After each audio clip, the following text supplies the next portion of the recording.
Now, I'm so aware of a couple of things from research, and that is that the need for women to be equals and empowered in making major decisions is true because women and men respond differently to stress. Right now, the major decisions in the world are made by alpha males. Alpha males sitting on top of pyramids of power. Men for whom, as an alpha male, they will have a higher level of testosterone and respond with a testosterone adrenaline reaction to any threats to their power, prestige, or territory. Those are the guys that decide the rest of the world's agenda. This is what's going on in Syria right now. This is what's going on, and it's been going on in the Mideast for some time. It's going on in Africa now. It's going on a different level in our Congress. We don't do blood in the streets, but the use of power over and the resources, the psychology of it is really the same. So research done at UCLA in the year 2000, they discovered that when men and women are stressed, they respond physiologically, hormonally differently. Now, the reason we have men and women studied differently is because of the women's movement. We have women scientists. Up to the point that women started to become involved in scientific research, all research was done by men on men as subjects. They didn't want to do research on women as subjects because women were unpredictable. They had periods. I mean, really, if you're studying something, you want it to be as steady as possible. So the studies were done on men. And the studies said, under stress, and they generalized, humans behave by flight or fight.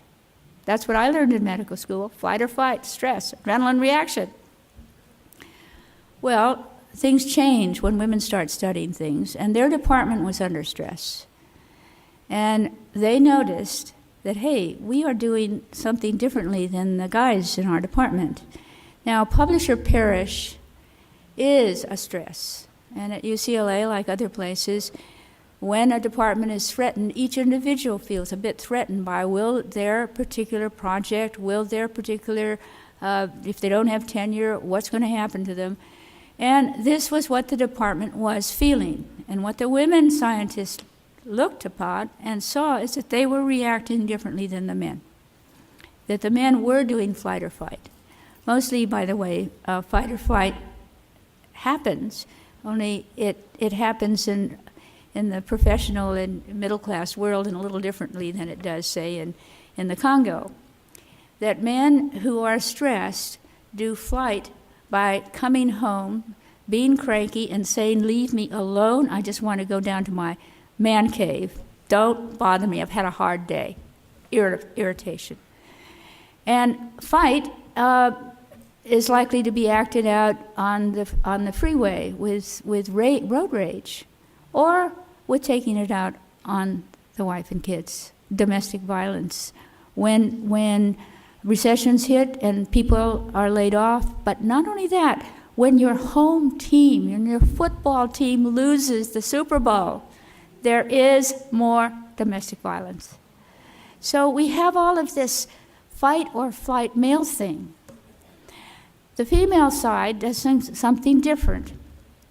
And what they noticed is that they weren't doing that. What they were doing, essentially, was they were talking and cleaning up the place. And then they learned that what they were doing, because they were feeling insecure, is when they went home, they hugged their children more. And they ended up doing research on what was happening in the physiology of women, and what was happening was a reaction that they have termed tend and befriend. And this was done by at UCLA in 2000, published in 2001, and then there's a new book out by Shelley Taylor, who was the lead researcher, called the Tending Response. Anyway, what happens is that women talk about what's going on, what they're stressed about, hear ideas, hug their children more, and the oxytocin the hormone that is a maternal bonding hormone goes up, and the stress level in adrenaline goes down. So wouldn't you want peace talks to have some women at the table?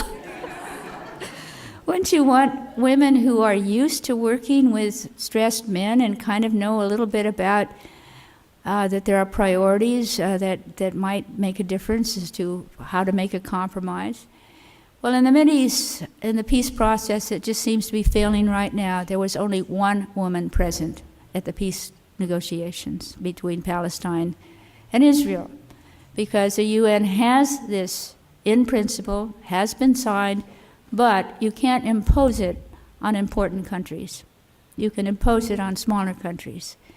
So we need more oxytocin, which is enhanced by estrogen, to be balanced out. Now, if you're at a peace process meeting, you would want more oxytocin, but you'd also want some pretty savvy men who know about conflict and can also see who's probably bluffing and what their weapons really are like. I mean, you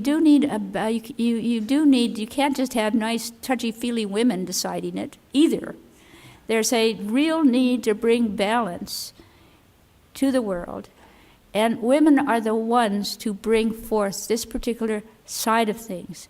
Now, men can do some of it, and since the women's movement, and why I talk about boomers and their effects, is that the boomers did have a whole lot of egalitarian relationships, and their children grew up often with values that were androgynous.